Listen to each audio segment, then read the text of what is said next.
Pomurski akademik dr. Florian Margan je rojen leta 1951 v Ljubljani. Leta 1953 se je z družino preselil v Mursko Soboto, kjer je obiskoval vrtec in osnovno šolo. Leta 1970 pa končal srednjo tehnično šolo v Lendavi. Svoje šolanje je nadaljeval s študijem strojništva, nato pa po diplomi končal še študij na Visoki ekonomski komercialni šoli v Mariboru. Po zaposlitvi v Iskri v Ljubljani je opravil magisterij na Ekonomski fakulteti v Ljubljani in nato še doktorat na Ekonomski univerzi v Pragi. Na Češkem živi in dela že več kot 25 let. Občasno pa predava tudi na univerzah v Bratislavi, Pragi in Madridu. Napisal je več kot 50 esejev in knjig, predvsem v tujini. Dr. Margan deluje kot član Plinarske zveze Češke republike, ima licenco za trgovanje z elektriko na Češkem in Slovaškem, včlanjen je v sindikat novinarjev Češke republike, je član lobistov Hrvaške in član Akademije znanosti Ruske federacije za sociološke tehnologije. Sodeluje z različnimi projektanti iz Nemčije, z bankami in Evropsko komisijo predvsem na investicijskih programih. V domači Sloveniji pa sodeluje le s PAZU. Pomurski akademik dr. Florian Margan že veliki del svojega življenja živi v Pragi, ki vseeno sikdar rad pride na konferenco Pomurske akademije. Mi pa smo tudi sikdar fejs radi in z zanimanjem čakamo njegova predavanja. Zato, ker nas malo upozori, kako mogoče s tujine vidi Slovenijo, tudi njeni gospodarski razvoj. No, letos pa na nje pripravil eno posebno predavanje, ki se je teknil tudi tistega svojega raziskovalnega, strokovnega področja in proba napovedavati, kakšen je pa razvoj novih tehnologij. Še posebej fejst aktualna stvar, pogon, mobilnost, električna, klasična in z njemi značilnim in lastnim načinom se seveda dotekne teh izzivov, pa velikih pitanj, zato od tega, da prije ali sledi vsaki od nas nekaj imel, ali da se pa mogo na neki način prilagoditi. Seveda so električni avtoji, če se recimo tega dela doteknemo v zadnjem času v velikom porasti, ki si v Küper se pa zavedamo, ka tako, ki je trebalo dosta let, dosta časa, ko so se klasični avtoji razvili do stopnje, na kakšne so, tako seveda tudi kakršenkoli prehod z ene tehnologije na drugo ali pa recimo sobivanje teh terja svoj čas, terja svoj razvoj in vabim, ko si fejst zanimivo predavanje v Küper poglednemo in vsak še malo pri sebi razmisli, kam da svet šel v prihodnje.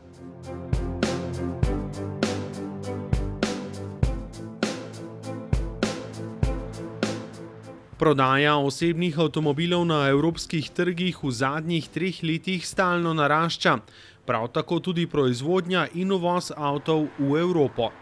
Leta 2016 se je prodaja avtov v EU povečala za 5,8%, ob tem pa delež prodanih električnih avtov znaša manj kot 2%, v ZDA pa le 0,2%. Direktor skupine VW Matthias Müller je napovedal, da bodo do leta 2030 v razvoj električnih avtomobilov vložili 20 milijard evrov, kar letno znaša 1,66 milijarde evrov. Leta 2016 je sicer celotni koncern v razvoj novih avtomobilov vložil 11,5 milijard evrov, kar pomeni, da bo za razvoj električnih avtov namenjenih le 15% razvojnih sredstev. To pomeni, da avtomobilska industrija še vedno veliko sredstev namenja razvoju motorov z notranjim izgorevanjem, pa tudi nove generacije dizelskih motorjev. Po drugi strani pa EU razmišlja o prehodu iz motorjev na notranje izgorevanje na električne motorje do leta 2030. Po oceni avtorja to preprečuje inovatorstvo pri dolgoročnem razvoju dizelskih motorjev in hkrati zanemarja velike težave, ki jih sabo prinaša prehod na električne motorje, kot so polnjenje, vzdržljivost akumulatorjev, cena in surovina.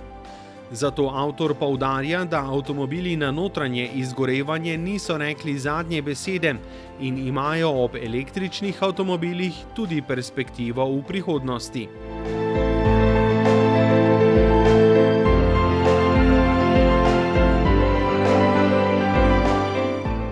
Le 3,5% proizvedenega CO2 nastaja s človeško dejavnostjo.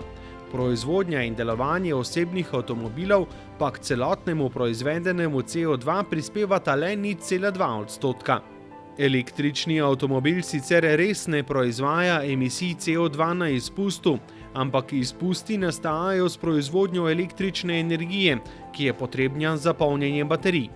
Za 1 kWh elektrike tako nastane 0,459 kg emisij CO2. Električni avtomobil porabi približno od 1,35 do 1,45 evra na 100 km. Povprečna poraba električnih avtomobilov pa znaša od 13 do 20 kWh na 100 km.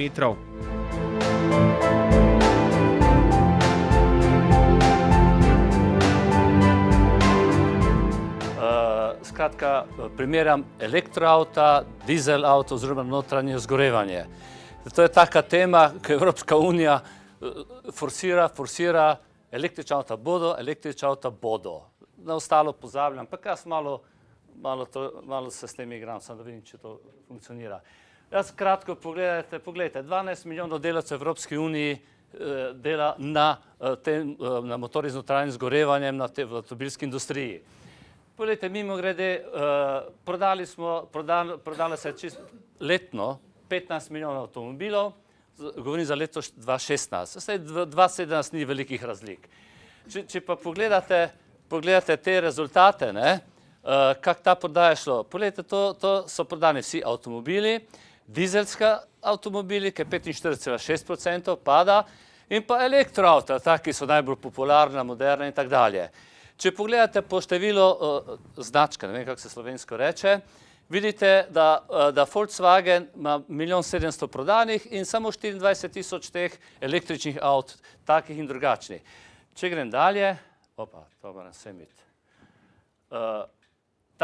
Če grem dalje, pogledajte, prodane v Evropski uniji, koliko avtomobilov smo prodali, to ste videli že iz tega, v Nemčiji prek 3 milijone, te rdeče številke so pa elektroavtomobili. Pogledajte, kako smo super, tu recimo Slovenija, 107 smo jih prodali, dobri smo. Romuniji 74, Bolgariji 5. In pogledajte Ameriko, ko pravimo Amerika je vodilna, seveda je vodilna, pogledajte General Motors, Ford, Tesla. Kot je rekel Lutz, predsednik Forda oziroma General Motorsa, bivši predsednik, to je rekel zdaj pred par dnevi, Tesla drugo leto bo verjetno končal s tem. Nima pogojev, nima proizvodnje svoje, avtomobili mrzlem vremenu ne funkcionirajo, dosti elektrike porabijo, premalo kilometrov naredijo, problemi z litijevimi baterijami, kaj boš recikliran se tak in tak dalje, ampak pustimo to. Če pogledate, 0,2% je samo električnih avtov prodanih. Kako bomo zdaj v 5 letih mi enostavno naredili, da bomo zagotovili krasno, prodajati se bomo vsi v elektriki, z električni avti vozili. Ne bomo. No, pogledajte, v Ameriki, koliko teh mest imate za polnjenje, pogledajte, zdaj smo slavo naredili to Slovenija, Petrol je notri, zdaj bo se polnilnice gradile. Sveda Petrol nima nafte, on nima teh črpalk, ki bi kot Shell, kot OMV, kot MOL. Zakaj ti ne delajo to? No, grem dalje. Časa manjka, ste lačni že. Pogledajte, malo sem teh par držav navedel notri, dizelski avtomobil na dizel, malo ta razmerja, da vidite tu, kako pada, ne pada. In pravi, do leta 2030 mora 15% novih prodanih avt biti evropski hibridni ali na električni pogon. Seveda CO2 dioksid se mora zmanjšati na 30, v 2050, ko imate. Tu sem kratko samo napisal, da vidite, koliko kdo ima rekapitulacij, koliko avtov prodajo v Evropi in koliko je teh električnih. Super, 142 000 jih imamo električnih avtov prodanih v letu 2016 v Evropi. Zdaj grem naprej. Prednosti, čisto kratko. Jasno, prednosti. nimajo teh emisij, ampak to sploh ni resnica. Zato, ker mi imamo v Evropski uniji imamo samo 15% obnovitelnih zdrojev energije, čisti, bom rekel. Ostalo so vse toplarne, so elektrarne na premog. Poglejte, kaj ima, v Sloveniji imate sicer 22%, ampak povprečju je 15%. To je več imate teh CO2 z teh tovarn, kot pa teh električnih avti. Zdaj, seveda, jaz sem to Mičotu naredil, da vidi ta njegov Tesla, ne. Ampak zdaj ga ni tukaj, ne.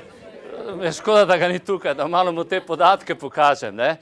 Veste kaj, to je, ne bom rekel, ampak skratka, te tarife, ta trenutek so tarife take, kot so. Slovenija je zelo draga, Češka je cenejša. V Češki 1 kilovatna ura elektrike pripada 0,459 kg emisij CO2. Pa pol mi rečete, da bomo avte imeli čista, brez CO2, brez dioksinov. Sicer ima svoje prednosti ne, dobro, to je negativnosti. Kje boste dobili baterije? Kje je ta litij? Poglejte, kje imate ta litij? $56,000 je že na borzi. Litij, če hočete narediti to rudnik tega, eksplodira, 10 let rabite. V Češki imajo 3% svetovni zalog. Razmišljajo, kako bi zdaj to izkoristili. Srbija ima 10% in tako dalje, največ v Afriki, pa Čile, ne. Ampak kaj to pomeni? V bistvu električni avtomobili so dragi, baterije so slabe, nimajo te življenjske dobe, nimajo. Reciklacija bo problem, veliki problem, pa noben ne razmišlja o tem, to nobenega ne zanima. Kakšen izpust imajo avtomobili na svetovni tej atmosferi? Mislim, pogledajte, 0,2% imajo. 0,2% je CO2 od dizelskih oziroma bencinarjev. To je smešno. Zdaj malo pogledam, katero smer gre ta razvoj in tako dalje. Poglejte, seveda, zdaj se razmišlja magnezijeve baterije, redoksne pretočne baterije in tako dalje, da bodo pač malo več držale kilometrov. Čehi so prodali za €1 milijardo, to He3, 3DA, to je nove baterije, ki malo več drži, ampak že so jih Kitajci hoteli nategniti, mimo grede. So prišli zato, ker seveda, to je nanotehnologija, praški in tako dalje, in kitajski profesor je roko dal v tisto notri, ki je ta prašek poseben za te baterije, so ga takoj ulovili, so jih nagnali, zdaj se pa tožijo. No, grem naprej, no, tu sem rekel, kak je to, kak next, veste, to, seveda, tu imate nekaj avtomobili, ki nekaj dela, ampak ni nobenega tega velikega naftarja. Grem dalje, no, veste, zakaj sem to sliko dal? Škoda, da ni Mičota tu. Zato, ker to so nove baterije, ki so v konstrukciji. Vi nimate v konstrukciji pri Tesli pa pri teh avtomobilu, ampak ta ima in na vse 4 pogon ima. Kdo si to lahko kupil? Ja, to se škoda, se ne vidi. Hotel sem pokazati, pogledajte, ta najnovejši model od Mercedes-Benza, ampak ni na elektriko. Ni zanimivo, ni na elektriko. Pa ni to edini, škoda se ne vidijo, ni to edini. V te SUV, ne vem, kako se imenuje, te SUV, te veliki so, in vsi novi modeli so na nafto. Tu realnost, jaz tu malo pišem. Poglejte, največ, če do tega pride, v Nemčiji bo 850,000 ljudi brez dela. 300,000 kooperantov bo brez dela, zato ker elektroavtomobili ne rabijo toliko, teh je malo delov. In to pomeni 13% padec, 48 milijard evrov bodo imeli izgube s tem. Volkswagen bi potreboval 200 gigavat elektrike, oziroma bi mogel zgraditi 40 gigatovarne elektrike. To ne morete zgraditi v enem dnevu. Niti v enem letu ne zgradite. Kje je okolje, kje je zeleni, pa tako dalje in tako dalje. Recimo, primer sem dal v Sloveniji, to sem zvedel, da 40 km znaša povprečna vožnja v Sloveniji. Zdaj pa pogledajte, če bi to hoteli, če bi hoteli na elektriko priti, rabimo do 2044, da bomo lahko prišli na elektriko v Sloveniji. To je moj kolega iznačil na Elezu, ki je veliki strokovnjak za elektriko. Tako da sem to od njega vzel. Problem so pa te elektrarne, kot sem rekel, na premog. No, poglejte, ta Euro 6, zahtevek je 80 gramov na kilometer CO2. Ne. Tu vidite, pogledajte te znamke. Fiat, Ford, pogledajte, koliko potrošijo. Euro 6, resnično bi morali biti 80 gramov. Kakšne, 507 gramov. Evropska komisija pa pravi, to je novo, 130 gramov, recimo moj Audi ima 141, moja limuzina, ne? Ampak to ne verjamem, da je 141, sigurno je več. Ta je 95 leto, v 2,50-35 mora biti. Zdaj pa grem dalje. Zdaj vam pa povedal to, kar je najbolj zanimivo po mojem. To je novo, ne mislite si. Wir brauchen den Diesel. To je Merklova zdaj rekla v reviji ADA, ki jo imam, ker sem član, septembra. Poglejte dalje, Müller, direktor Volkswagen Group, kaj je rekel, dizel bodo še naprej podpirali, ne glede, da bodo do 22. investirali 34 milijard v elektro in tak dalje. Ampak on ni rekel, da bo ta denar šel direktno v teh letih. Zdaj vam sam pokažem, Mercedes-Benz, direktor, avtomobil bodo še nadalje obstajali, to je vse bilo od par dni nazaj do meseca nazaj, izjave, vidite. BMW ima veliko zgubo v elektroavtih, ima več od milijarde evrov zgubo. In je rekel, da je to vse skupaj virtualna realnost, kar je res. Mi delamo samo zaradi tega, da je to cool, da z Evropski uniji zopet veste kak, slišim pa ne slišim, ne. Recimo Tesla je imela zgubo 700 milijonov, skoraj 600 milijonov dolarjev samo v tretjem kvartalu in izdelala 260 avtomobilov. So super. Takashi, Toyota Motor, ne, zaenkrat niso pripravljeni na masovne proizvodnje. To je izjavo oficialno. Najlepši je ta od Fiata, predsednik, ki pravi, električni avtomobil trenutno ni mogoče proizvajati z dobičkom. In ne bodo. In dejansko bodo počakali. Nekaj se bo spremenilo, komisija kot komisija. Zdaj celo Francozi že drugače govorijo o tem. Praktično dizel bo, oziroma z notranjsko gorivo bo. Zdaj pa sam naprej, to pa nisem napisal, to je pa naš mufler. Mi smo, jaz sem član, 2 leti delamo na raziskavah, research, development je, da vam malo pomagam. Dr. Margan, dr. Torsten z fondov in Eckart, mi smo 1 milijon evrov plačali zdaj za ne licenco, za patent. Smo plačali in kaj smo? Mi smo s tem razvojem, ko smo to patentirali, raziskave naredili, smo zvečali moč, zmanjšali dioksine za 38%, ker smo delali na poskušnjah s temi avtomobili. CO2 zmanjševanje, kot vidite, samo malo, vidite tu, mi vemo 65 milijonov teh ALSP-ov, to je taka zadeva, ko je ALSP, pa je na škatlica gor, nanotehnologija in to ti zmanjša, ne rabiš PDF filter, on ti je nanotehnologija, noti skratka ne smem govoriti, kaj je, ker smo v BMW-jem v razgovorih in vemo, je to šef, ki je, poglejte, 99% glasno smo zmanjšali, 50% skoraj smo zmanjšali, dioksine smo zmanjšali, in 3 tipe imamo, 3 vrste, ki bodo zdaj šli. To je takova, vidite, takova, to je za škoda jeti, recimo, da je takova škatlica na Altspuhu, te kombinacije. Tako da mi tudi Slovenci delamo nekaj na razvoju v tujini, čeprav nismo tukaj v Sloveniji. No in zaključek, meni se včasih zda, da te Bruse sploh ne vejo, kaj delajo. Moram povedati, tega Šefčoviča poznam osebno in zdaj že so spremenili in so rekli, priporočamo, ne več zahtevamo, te dejansko je to nemogoče. No pravim, tako, ampak sigurno je perspektiva elektrika plus, bom rekel, hibrid, ali je to z dizelom, ali je to kakorkoli drugače, to pa bo perspektiva na vsak način.